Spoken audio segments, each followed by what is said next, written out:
Passion fruit കൊണ്ട് നല്ല ടേസ്റ്റിയായ ഒരു ചമ്മന്തി അരച്ചാലോ? തോടോടുകൂടി എങ്ങനെ ഒരു പാഷൻ ഫ്രൂട്ട് ചമ്മന്തി അരക്കാമെന്നാണ് ഞാൻ ഈ വീഡിയോയിലൂടെ കാണിച്ചു തരുന്നത്. ഇതിനായി നമുക്ക് അധികം പാകമാകാത്ത 2 പാഷൻ ഫ്രൂട്ടുകളാണ് വേണ്ടത്. ഇതിലേക്ക് 2 പച്ചമുളക്, 1 കഷ്ണം ഇഞ്ചി ചെറുതായി അരിഞ്ഞത്, ഉപ്പ് ആവശ്യത്തിന്, 1/2 കപ്പ് തേങ്ങ, കറിവേപ്പില എന്നിവ ആവശ്യമാണ്. പാഷൻ ഫ്രൂട്ടിനെ തോടോടുകൂടി ചെറുതായി അരിഞ്ഞെടുക്കാം.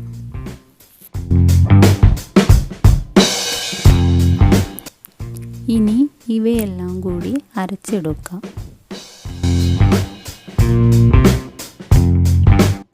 ഞാനിവിടെ മിക്സിയിലാണ് അരച്ചെടുക്കുന്നത്. നിങ്ങൾക്ക് വേണമെങ്കിൽ അമ്മിയിലും അരച്ചെടുക്കാം.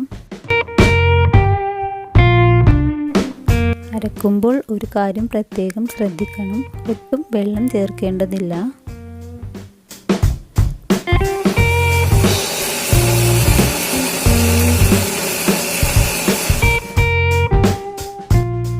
അങ്ങനെ ടേസ്റ്റി ആയിട്ടുള്ള പാഷൻ ഫ്രൂട്ട് ചമ്മന്തി റെഡി ആയിരിക്കുകയാണ്.